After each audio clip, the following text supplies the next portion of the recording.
Hi guys, it's Benway from 2X Space Station. How's everyone doing? This is Aliens Colonial Marines, and what a game this was when it first came out, hey? This one really attracted some controversy. I remember all the hype surrounding this game and then all the outpourings of disappointment on YouTube when it finally came out. This must be one of the only games in my 360 collection that I picked up for 99p. I think this scene here was the famous one that I remember seeing footage of on the teaser trailers, and it just got massively downgraded. But there's a couple of things that I wanted to talk about today. I'll come on to this a little bit more after the first topic. So Steve Benway's been doing these really good question and answer videos where he plays a bit of game and then answers some questions from the community. And Lactobacillus Prime Mark did a response to one of these, which I thought was very good. And the question was basically about, can video game collecting go too far? Can you open this bloody door? Yeah, there you go. And I thought that was a very good question. Mostly for the reason that I've been having this thought kind of myself with my own collection. And, you know, as I've said before, every now and then I think it's good to sort of take stock of your collection and think about where you're going with it, whether you need to make any changes, whether you need to free up space, all these kinds of things. God, look at the delay in getting the doors open here.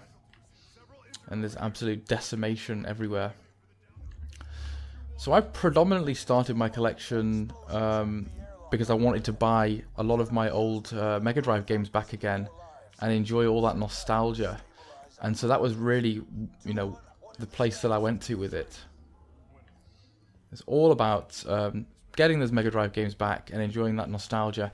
But then, you know, you can be a little bit like a kid in a candy shop when you first start game collecting again, and especially with what you can get on eBay. You just start going nuts and buying loads and loads of stuff. And that's kind of what I did. I think there's that initial kind of splurge on loads of video games that you make at the beginning. And then slowly over time, you then start to think, hang on a second, have I just bought way too much stuff here? I've basically filled up one big shelf of Mega Drive games, which you'll have seen in the background sometimes when I've been doing some talky videos. And now sort of that shelf is getting progressively busier. Games are sort of spilling around the outsides of it, and you know, you pile them in the background and you sort of fit them in wherever you think you can find them. And it doesn't always you know, end up looking that tidy. And one particular thing that I've been thinking about recently is how many games that I picked up there from back in the day when I was first collecting that I bought just on a random whim. Maybe I saw a video of them, or just really, yeah, maybe only seeing a few seconds or a few minutes of footage and thought, oh yeah, I'll go for that. And what you end up with is a collection that's a mixture of premium stuff that you wanted from back in the day that you'll actually play, and then random bits and pieces that you just sort of bought on a whim. And I know buying those random bits and pieces can be kind of fun because it's how you are going to discover new games and things. But once you get to the other end of the spectrum where you've got quite a big collection, you start looking at those bits and pieces and thinking, not so sure that those are really at home in my collection. Here we go. Oh, sticky alien goo. So I look at my collection. There are some games there on the Mega Drive, like Outlander and stuff, that I know that they're kind of collectible, and I know that they kind of could fetch quite a bit of money. But is that a good enough reason to have them in my collection? And I think it's those games that you've got there that you look at and you pretty much know you're never going to play. To me, that's where game collecting has gone too far, because I've just bought stuff for the sake of buying it. Let's pop these little alien eggshells here. And then, as I said, the game starts spilling over, and it's kind of like, I think you have to have some kind of neatly defined game collection. Look at this. He's got a face hugger that's burst out of his abdomen. To me, it's so much better if you can try to have things neatly defined and probably start getting rid of the stuff that you ain't going to play. That might be the way to do it. So I've been looking at my collection and thinking, you know what, there are some games here that you could sell. Definitely. Right. I need to cut down keys, apparently. So I think, yeah, and there's the other kind of thing where people try to go for complete collections and stuff and collect games just for the sake of having the games. Whereas to me, I always thought it should be about actually collecting games to play them. So what I have been doing recently is going back through my Mega Drive games and trying my best to complete them. So I've been playing Lotus Turbo 2 Challenge, and I don't know why I keep calling it Turbo 2 Challenge rather than Lotus 2 Turbo Challenge. Even though it's not a particularly good game, I kind of want to feel like I've got the best out of my Mega Drive games. So I'm going to go through them, try to complete them, and if there are any there that I just cannot bring myself to play, right, how do I activate the cutter? If there are any there that I can just not bring myself to play, then that's it. I'm gonna stop it. I'm gonna get rid of them, because the games are supposed to be there to play, right? Oh shit! I think I just frag grenaded myself in the face. Right, I figured out what you're supposed to do. You've got to use this little thingy-majig to navigate around. There we go. It's trying to be like it is in the movies. Now we're going to cut him out of the wall. Oh my god, and we get our first alien. All very spooky. Now one of the things that I liked about Alien Isolation... Oh, we got quick time events as well. We just had to, didn't we? Let's jam X. One of the things that I liked about Alien Isolation was that it was very respectful of the first movie, in the sense that it was basically one alien that was lethal. Whereas this game is more like the Alien Trilogy game was, where there are loads and loads of xenomorphs, and you kind of...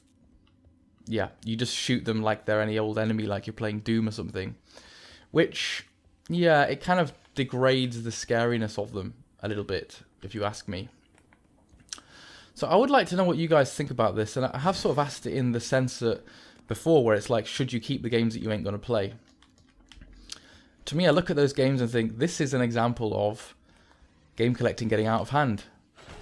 They're not, to me, they're not supposed to be... Can I get my gun out now and shoot it? There we go.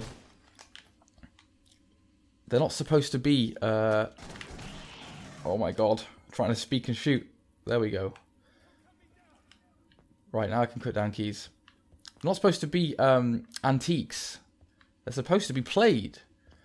And so, yeah, I think part of it may be just me making more effort to play what I have.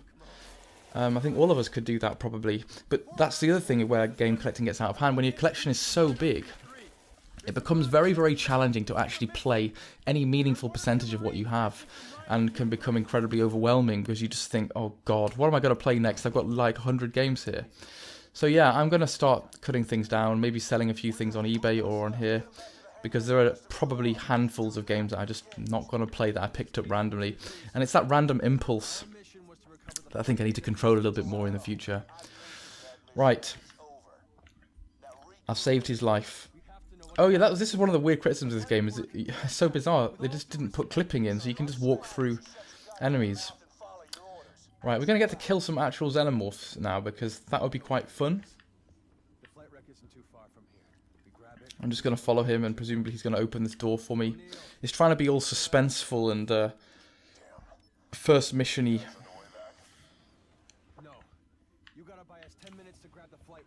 This kind of feels a bit like Alien 2, actually, if you were to pick a movie, I would say. You know, Alien 2 with all the Marines running around and all the goo everywhere and lots of xenomorphs. Oh, God, it is a bit slow-paced, though, isn't it? Are you going to open this door for me, sir? Hurry up. Now he's cutting it down. I guess it's kind of like a suspenseful beginning. Now, the reason why I've chosen to play this game is because I was watching and reading some of Kotaku's recent articles, and there was a great conversation between Tim Rogers and this other chap that I hadn't heard of before. Oh god, I've got to reload. Can you take him down? Oh, I see, we can nudge them. Yep, that's what I need to do. And it was basically about getting rid of the concept of the guilty pleasure games. I know that there've probably been many sort of community collection questions and video responses going around on YouTube about this in the past, like what are your guilty pleasures in gaming and stuff, and they were kind of saying that we should get rid of that concept completely, that there shouldn't be any guilty pleasures. You just like what you like and you dislike what you dislike. And they had some sort of really good points about it. And you know, I think all of us will have seen games in the past that we've kind of enjoyed, but they've been absolutely lambasted on YouTube and got a very negative spiral of reviews. You know, you only need to think back in the last few years, things like No Man's Sky, which got absolutely panned. Even maybe the PlayStation Classic, I felt a degree of guilt or degree of badness about liking it because of how negative people had been about it in the reviews. Fall back to the Sephora. And that's not right, because why should you be so influenced or guilty by what other people say? And they have this concept, Tim Rogers has this concept about enjoying good trash, like games that are technically trash but are still fun. And I know a lot of people felt that way about this game. This was a game that people almost felt like they weren't allowed to enjoy because of how bad all the reviews were. But do you always want the amazing 3-hour epic movie, or do you sometimes just want to watch Marvel superheroes and enjoy yourself? And I've just been killed again. They kind of use that pointer about computer games as well. Yes, there is the place for the Moonlight, for example, these films that win Oscars. But there's also the place for the more meaningless, mindless action movies that all of us would like to enjoy. Just going to cut out that long loading screen there. The loading screens are pretty bloody long. And I think the problem with this game, of course, was the hype. Often it's the backlash against the hype that causes all the negativity about games rather than the actual games themselves. But, you know, I remember really liking The Order, for example. That was another game that got so badly slated, and it really wasn't a bad game. But it affects you. You feel, yeah, it's like it becomes a guilty pleasure. But, as I said, you like what you like, you play it, you enjoy it, and try to be immune to the negativity. And I think that's a really good point. So, if you want to play Aliens Colonial Marines, what I'm not doing is that one. I need to get used to bashing them backwards. They only seem to have 4 bars of health. You want to enjoy Alien Colonial Marines, you go ahead and do it. There we go, got him. You've got to be quick with that. Sometimes games have flaws and they can be ridiculous, they can be over the top, they can be almost nonsensical, but still really enjoyable. I think a lot of role-playing games, RPGs, can be like that. There can be like really bizarre, ridiculous moments in them that don't make any sense, but then there can also be some very moving moments and really good parts. And it's like, you can kind of enjoy that hot trash, that mess that you get in computer games, and it doesn't necessarily mean that the game is bad or needs to be completely thrown out. Games are always going to have those idiosyncrasies in them and have the meaningful mixed with the absurd, and sometimes have very daft elements. Oh, cool. That was a cool death. But it don't mean that you have to dislike them. Oh, Shotty. I love the Shotty. I like the Shotty in Alien Trilogy as well. Sometimes that can be part of the fun. Say, for example, Bayonetta is a great example of a game. A game with a lot of, you know, a lot of trashy elements to it. It's ridiculous. A woman whose dress is made out of her hair and it's all really over the top. But that doesn't mean it's not an enjoyable game. It doesn't mean it's not a great game. Not everything has to be the Oscar-winning grandiose performance, and we're entitled to enjoy whatever meaninglessness, whatever fun we want to. Sometimes you just want a little bit of meaningless action. Get down. Oh, armor. I want armor. Sometimes you want to play Alien Colonial Marines, even though technically Alien Isolation may be the more cinematic, maybe the better experience. I personally didn't actually get along that well with Alien Isolation. I found it very suspenseful, yes, very scary, but also very bloody challenging. And sometimes I do just want to kick back and blast the hell out of everything and not feel guilty about it. So, yeah, I thought that was a really good point, and I'll try and find a link to the article and to the video and post it down below so you guys can see it. Now, what the hell is going on in here? All sorts of hot mess. I think I saw some xenomorphs somewhere there. Defend keys while he overrides the lockdown. Oh, God. This is not going to go well. I want that. I think I need to go back to my... Not the pistol. Oh, I don't have anything else.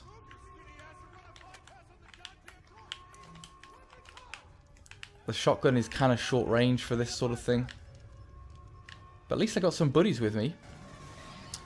I guess a lot of you guys will have games that you like despite the bad reviews. For me, it has always been... more recent examples have been things like The Order. I really liked The Order. It did some very good things. It was in this really interesting widescreen mode that made it feel like you were playing a vintage film almost. And it had a very good story. And one of the things that I was thinking about in relation to this topic as well was, are we becoming really hard to please? Because the games that we're playing nowadays, even something like The Order, you would never have dreamt of having back in the day. The level of immersion, the level of graphics, the level of story is something out of this world that my childhood self back in the Mega Drive days would never have dreamt of. Never have dreamt of in a million years. And yet we complain that, say, the game's too short, or there weren't enough of this certain type of enemies, or whatever the hell else. We're kind of forgetting where we've come from sometimes, I think. Get back to just enjoying what's fun and not being so hypercritical all the time. I nearly got crushed to death by the door there, thanks for that. Not being so hypercritical all the goddamn time. Because I think that we give games a really hard time these days. We've all become like, on YouTube and in the gaming community, we've become some kind of like aficionados, game critics. Fine, this game may not look how it did originally. What's happening to him? Is something going to burst out of his stomach? Yes. Oh my god. It may not look how it looked in the teasers. There may be stupid things like no clipping. But is it really, really as bad as everybody made out? I'm not so sure. I kind of feel like it's a mindless but relatively fun shooter. This here is pretty cinematic. It still looks pretty damn good to me. I guess some of us are much harder to please in terms of frames per second and graphics and resolutions and stuff. I've never really been one of those people, so maybe that's more why I'm a bit easier to please, I think. But from what I'm seeing here, this looks really fun. One of the things with this game as well is that you can actually drop in and out of co-op. So I played it a bit with my brother and found it kind of enjoyable, actually. Not bad. Plus I just love all things alien. Right. Anyway, I think I've probably waffled on long enough. I might play a lot more of this game, actually. I'm kind of enjoying it. But yeah, let me know what you think about the points I've made in this video. Let me know what you think about this video game in particular. Take care, guys, and I'll speak to you all soon. Bye.